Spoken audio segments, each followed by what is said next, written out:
All right, thanks for making the Locked On Ole Miss podcast your first listen every day. We are free and available wherever you get your podcast, including YouTube. So do us a favor, subscribe to the YouTube channel, hit the bell for notifications, and participate in the conversation by commenting below or upvoting the video. And make your second listen watch on Locked On SEC. Chris Gordy is the host of that. He is joining our show to talk about the Ole Miss Texas A&M game. How you doing, Chris? What's going on, Steven? How are you, man? Man, I'm obviously a little bit fresher and more rested than you are because you just came back from New York getting ready for a Houston Astros World Series. So that's pretty cool. Yeah, cover a couple World Series. It's kind of fun. Last year, the Braves had a bunch of former SEC guys. The Astros had a couple, so I was able to interview them. But this one, I think, outside of the only really intriguing matchup, Aaron Nola is going to start game one for the Phillies. He's an LSU guy, and his former teammate from LSU, Alex Bregman, plays for the Astros. So kind of a cool little storyline there. But outside of that, not a whole lot of SEC guys on either team. So from that angle, I kind of missed the storyline. I wish we had a bunch of SEC guys playing in this. Yeah, it's kind of weird going on. But let's go to the game today. Enough World Series talk. Lane Kiffin made headlines this week whenever he talked about DJ Durkin and Texas A&M outbidding them for DJ Durkin, and that is something to which that school does on the regular. That's obviously a shot at NIL. It's a shot at the recruiting story that went way back during the summer. What do you think's going on, man? I always take those comments a little bit. I understand what he's saying. It's a shot at A&M, and it's I love Kiffin will take shots whenever he can. But this also feels like, and this kind of goes in a theme with some of the comments Kiffin has made when it's come to NIL stuff, is I feel like it's a little bit of a shot at Ole Miss saying, hey, like, you guys keep supporting us, keep stepping up with, money and all this kind of stuff, because he kind of made some comments early on about, with NIL stuff, we can't even get in that same category as the A&Ms and the Alabamas and that kind of stuff. Like those are kind of the vibes I get when Kiffin says this kind of stuff, is that it's kind of a message, and not, like I said, maybe not even a shot, but like a message to the Ole Miss alumni. Like, hey, y'all better keep writing those checks and helping us out, because this is how the game is played now. We need NIL money. We need facilities constantly updated. We need to pay, ante up and pay our coaches more when they're threatening to leave. So I kind of get that vibe from Kiffin when he says those kind of things. I don't know if that's really what he's trying to do, but that was kind of the vibe I got. Was one, it was a shot at A&M. Hey, they can go buy whatever they want, but also kind of, hey, Ole Miss faithful, let's not lose coaches that are really good because another team wants to come and outbid us. We got to step up to the plate and match those deals when they're offered. Yeah, I think it had also a little something to do with Jimbo calling him a clown in the offseason as well. I think it goes back. It's kind of like a callback to that. That's my impression of it. But I'm following a completely different way than you probably are on the outside. Now, Ole Miss plays Texas A&M. It's basically Devon Achane on one side and Zach Evans and Quinshon Judkins on the other. Both teams struggle against the run. Basically, whichever quarterback has a better day, is that the team that's going to walk out of College Station with the win? Maybe. I mean, look, A&M's defense, they've had moments this year where they've looked really good. They've had moments where they haven't looked so good. I was kind of previewing this game earlier this week with somebody, and, I was saying, look, if Zach Evans is back and he's ready to go with Quinshon, I could see a scenario where they just run the ball at will, wear down A&M's defense, and win that way, and don't even need Jaxson Dart to do anything big. Now, I do think Jaxson can maybe get his legs going again this week. We saw him rush for 100 yards against Auburn, and then LSU basically put Harold Perkins on him and said, wherever he goes, you go. That completely took away Jackson's running ability. A&M, I don't know if they have the players that can do that. So, I think maybe this is a game where maybe Jaxson Dart uses his legs again to keep drives alive. But I don't know if I put it on him to say, we're going to need his arm to beat A&M. If I would, looking at any of the pieces at A&M, they got some great big 5-stars on that D line, but they're still all kind of finding their footing, still trying to gel with one another. And it's like a hodgepodge of a bunch of really good players, but they don't play great together. I think if anything, A&M secondary has been pretty good, pretty underrated in the SEC this year. So I would say that's probably the strength of their defense is their secondary. So maybe I don't want Jaxson Dart throwing it all over the field. I think we're going to know early on if Ole Miss is gashing them with big runs like they did early in that game against LSU and Quinshon Judkins getting big gains and all that. Maybe that's how Ole Miss can win this game, is running the ball, score some points, run the clock, and get out with a win. Because, if they are pressured to have to throw with Dart and Dart's successful, I don't know if A&M's offense can keep up. You know what I mean? Like if this game becomes a shootout, which is kind of what I thought the LSU game was going to be last week, but the second half, it wasn't a shootout. It was all LSU. But if it turns into a shootout, I don't know. A&M's offense can't keep up. So I would almost say it's something like this, Stephen. Like if I put a bar and say Ole Miss needs to get to 30, I don't think A&M can get to 30 points. So simple as that. Ole Miss, you score 30 points, I think you're going to win this game.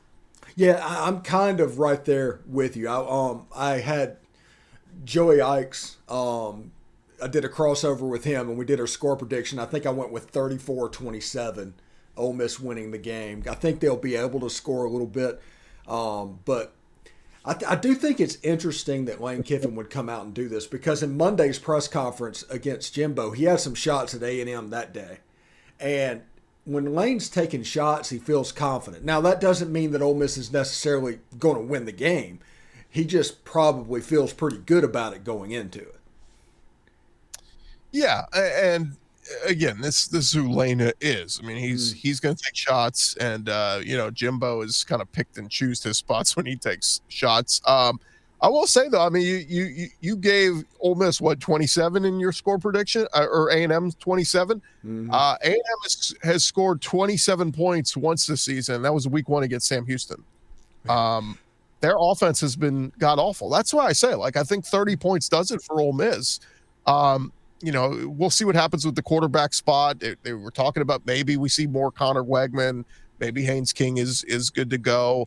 We know Max Johnson's been sidelined. It's been a hodgepodge of different guys at that quarterback spot for the Aggies, and it's the one spot that they're really lacking. Like you mentioned, A-Shane has been great in the backfield. The O-line has been dealt with a bevy of injuries, but at times they play decent.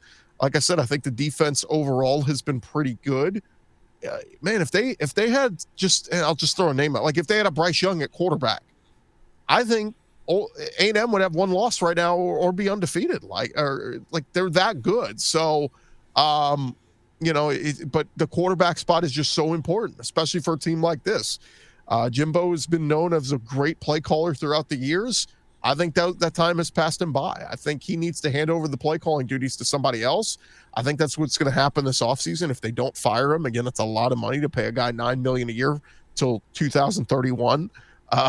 But I think they're going to pressure him and say, you got to give the play calling duties and you got to bring in a big new offensive minded person to come in here.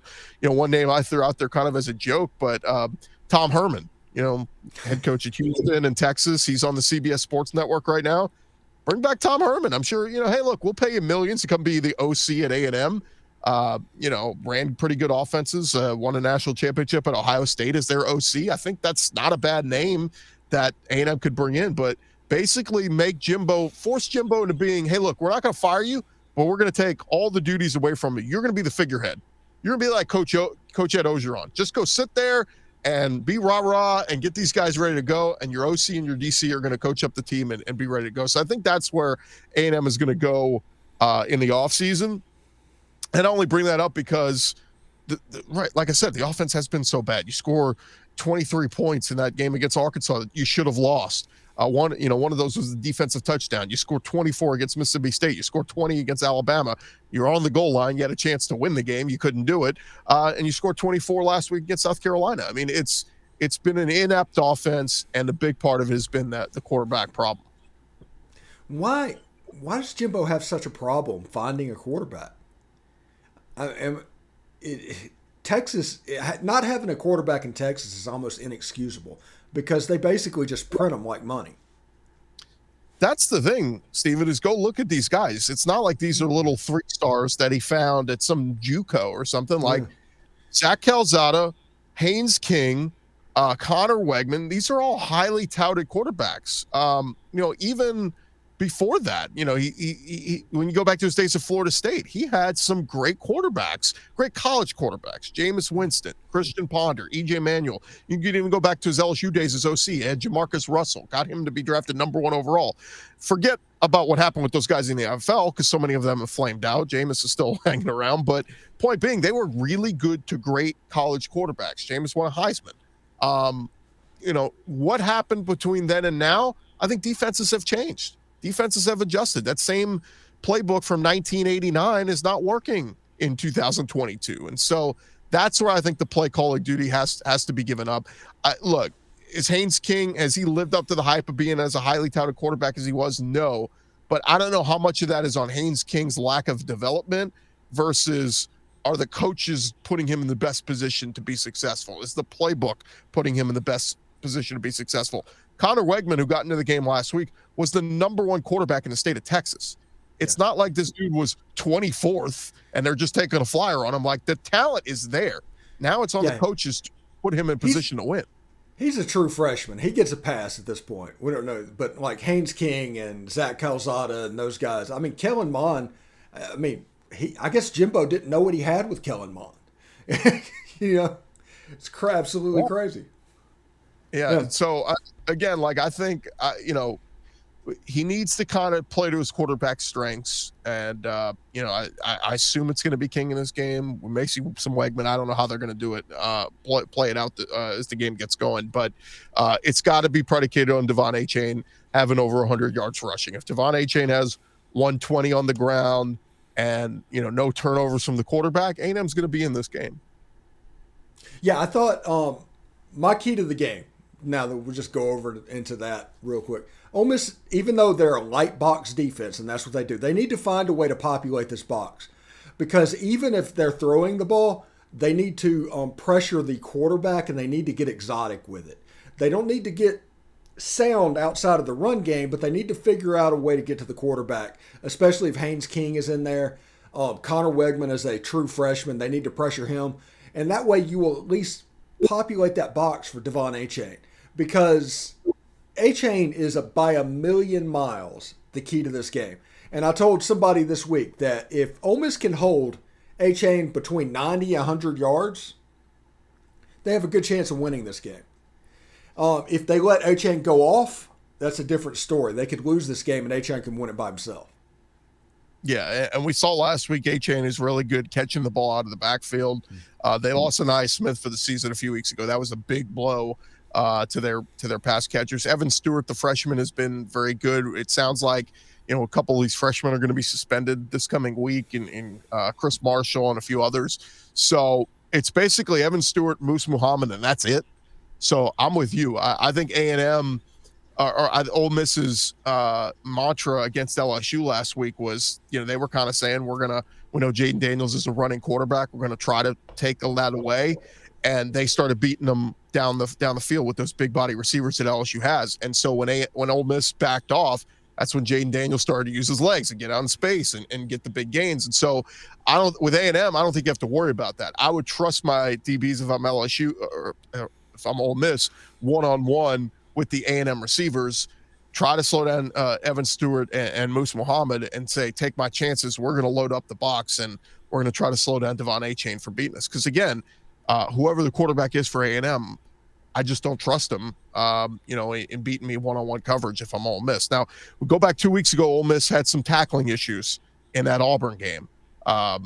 It didn't look like that improved this past week against LSU. I saw some missed tackles and, boneheaded penalties and things like that. They got to play smart. Ole Miss has got to play smart. This defense has looked very different these last 2 weeks than they did through the first, 5-6 weeks. So they got to clean some things up, but sure-handed tackling going to be key this week. Yeah, and we'll see exactly how the Ole Miss defense does with that, because you are absolutely right. Even going back to Vanderbilt, Auburn, LSU, they found something in Ole Miss's defense, and people are going to keep doing that over and over again until Ole Miss can figure out a way to stop it. And Achane is in Texas A&M. They're going to do whatever Texas A&M's version of that is. That's what they're going to do, and they're going to do it over and over and over again until Ole Miss proves they can stop it.